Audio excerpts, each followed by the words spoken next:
Welcome to the LeaderTreks Youth Ministry Trainingcast with Doug Franklin, where we help youth workers like yourself be intentional.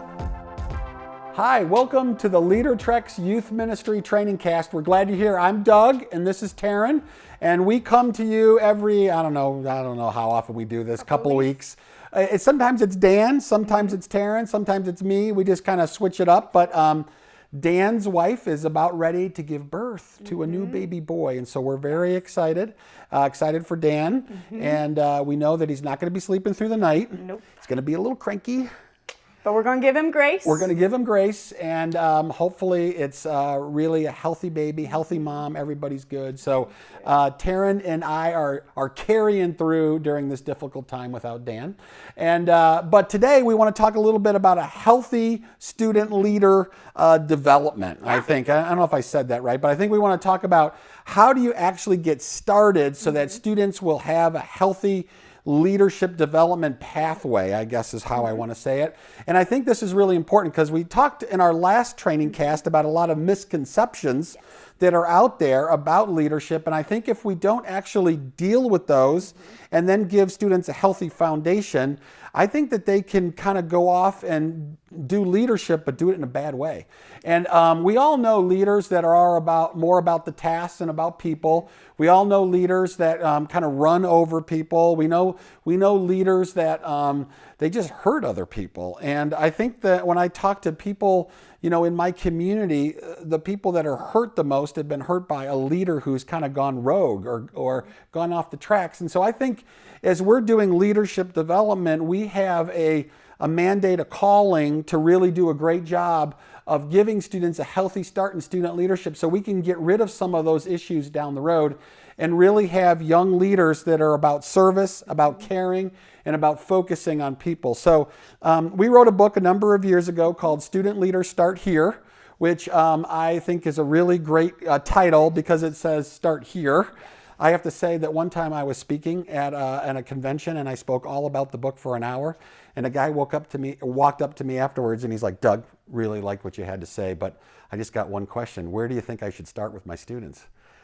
And I thought, wow, that was a bad presentation on my part because obviously I missed the boat. But hopefully we'll give you some tips here that'll really help you as you think about student leadership. A lot of youth pastors we talk to will say, we read a book about leadership, or my senior pastor gave us a book, or we studied this philosophy, or we read this really cool thing that Maxwell wrote, or something like that. And that can all be really good. I'm not saying that that's bad. I'm just saying it's better if we really have a uniform start so that students can really understand what leadership is. So in Student Leader Start Here, we divided it into 3 steps. Taryn, what is the first step you need to take to give students a healthy start in student leadership? Definitely. We've kind of come to call this the leadership journey. And so what's that first step on the leadership journey? It's know thyself. And this is the easiest way to say that is helping a student know how God has made them, how God has wired them, the unique characteristics that they have in order to lead.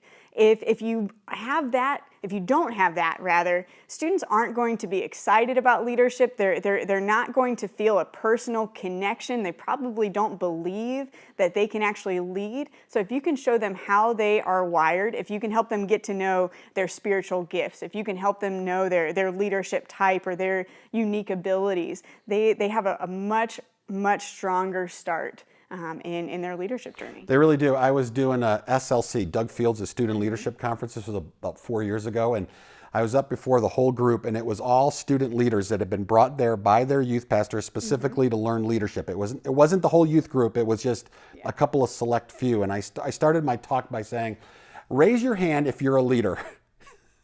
And not even half of the room raised their hand. And I think sometimes students just don't know that they're a leader. When we ask adults, how did you know that you were a leader? They say, somebody whispered in my ear, I see leadership in you. And so I always think to myself, why don't we whisper in more students' ears? Why don't we actually tell more students that we see leadership in them and then help them understand how they're wired and shaped for leadership? I think most students think they know a leader in their life, that leader that they like, and they look at them and they say, I want to be like them. And they try to emulate them. And the problem with that is they'll never be them. I will never be John Maxwell. You know why? Because John Maxwell is the best John Maxwell that God ever made. And that's awesome. I need to be Doug and lead the way Doug leads, because when I do that, I'll be the most effective. And here's the thing, I'll be the most happy, and I'll be the most fulfilled, and I'll experience the most joy, because the things that I do will actually bring me a lot of excitement and fun and success. And I think for our students, they need to know that being a leadership mimic won't work for them. That they actually need to be who God created them to be. Another key to this, I think, is that students want to know that they're unique, but they have no way of doing this. I was just with a group of students about 3 weeks ago in Atlanta, and I was looking at all the different groups of students, and this group was dressed exactly alike, and that group was dressed exactly alike, and that group, and I wondered, where are the individuals? Where are the unique? And I think students have lost a sense of uniqueness. And I think that when we help them understand how unique they are, how God has wired them with gifts, spiritual gifts, how God has given them personalities, leadership personalities, I think when they begin to understand that, they begin to get excited about what the mission that God has for them. You know, when I was a kid, we used to have a missionary conference at our church every year. And I remember they always bring the couple from Africa. And I used to sit in the back of the Buick going home from church. My dad always had Buicks. And I used to sit in the back of that Buick, and I used to pray every year after that mission conference, dear Lord, please send my brother to Africa. Don't send me to Africa. And I had no idea that God actually had a plan to use me based on my wiredness and giftedness. I just thought God stood up in heaven and said, okay, you got to go. You got to go. You got to go this. And it's not that way. God actually has a mission for us based on how we're wired. And I think that when students begin to understand that, they get really excited about the mission. And so I love this. You got to start with knowing yourself, because when you know yourself, now you're started on that leadership journey. Right. You have personalized the leadership development process. If you don't personalize it, you probably haven't caught hold of your students. They're not going to own it. One size fits all. Yeah, it doesn't work. It doesn't work. Yeah. Okay, the second step in a healthy youth, in a healthy student leadership journey, what would be the second step? Balancing act. This is one of my favorite principles to walk through with students, because they get it. They don't know it yet, but they get it. And what I mean by that is a balancing act is having a balance between what you do as a leader and who you are. Most of the time when students have been frustrated with a leader, it's because they're following a leader that has poor character. And so when you get to teach a student that a good leader knows how to get things done, but is also a person of outstanding godly character, I think something clicks for them that, oh, I can be both of those things. And if I am both of those things, I can be a leader worth following. So when you're doing this balancing act, you do need to teach task kind of skills. You need to teach how leaders get stuff done, how they navigate obstacles, how they communicate, how they cast vision. But you also need to do some character development with your students of, are they people of humility? Are they people of commitment? Are they people of integrity? And if those two things are balanced, then they are well on their way in this leadership journey. Well, I at my last student leadership team, I had a young man who was drinking on Friday nights and coming to student leadership team on Sunday. A bunch of students told me. We sat down with the student, talked with him. It was really interesting. He's like, I don't understand what I do on Friday nights has anything to do with Sunday. He's like, I don't understand. I really want to be a great student leader. I really care about the people in my youth group. And we said, but the problem is that you don't have the balancing act down. You're out of balance. You see, your friends see you doing this and they go, that's not what God wants us to do. And so they see your leadership as being out of balance and they're not going to follow you. I know they're not going to follow you because they called me and told me, we got to get you off the team.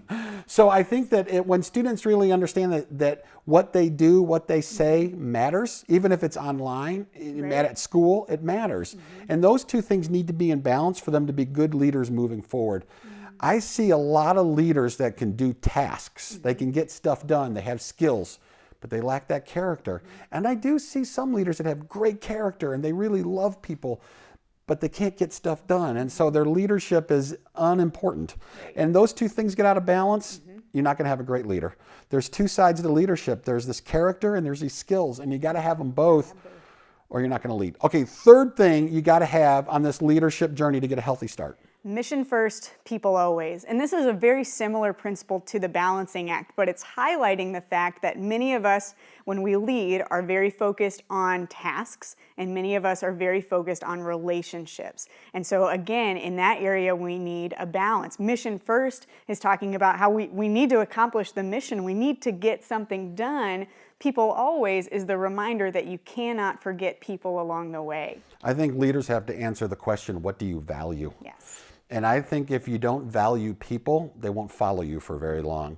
If you only value people and you don't get things done, they won't see you as having very much impact. Nope. And I think this is a value question. While we talked before about skills and character, that's very personal. This is more about outside of personal. This is corporate. This is people. And I think that for leaders to understand this concept of mission first, people always, means that they're going to have an equal value for people and tasks. And when you do that, you're really effective. Really effective. So we got 3 things. Go on and review them for us again. Definitely. We're starting off with know thyself, helping a student understand their unique God-given wiring. We're moving from there into balancing act, balancing what we're teaching students about what they do, their skills, and who they are, their character. And finally, this mission first, people always piece, where we're finding an equal value for tasks and relationships. This book, Student Leaders Start Here, it just costs a couple of bucks. I think it's like $7.95. It comes with 5 different assessments in it. It comes with a profile page at the end. You can write out the profile of the student. It's great to give mom and dad. You know, moms and dads love leadership because they think every one of their kids is one. And so when you actually help them understand and see that, you can bring mom and dad into the challenge for students on leadership development. That's a really cool thing. If you ever want to use this idea, these 3 steps in getting students a healthy start in student leadership, pick up Student Leaders Start Here on our website. It's a really great tool. It's easy to use. At the end of every one of those 3 chapters, there's additional Bible study material, small group questions, all kinds of tools that you can use. So you can use it in small group, you can use it with 1 student, you can use it with 50 students. It's really a pretty slick tool. So check it out. Great being with you again. We love student leaders here. We want to help you develop student leaders. We believe that the kingdom of God could use more leaders and that we're 1 generation away from being out of leaders in the church. And we believe that developing leaders now can make a huge difference for the gospel going forward. So check out our website, LeaderTreks.com, and know that you can always call us. We're here to serve you, and we'll see you again soon.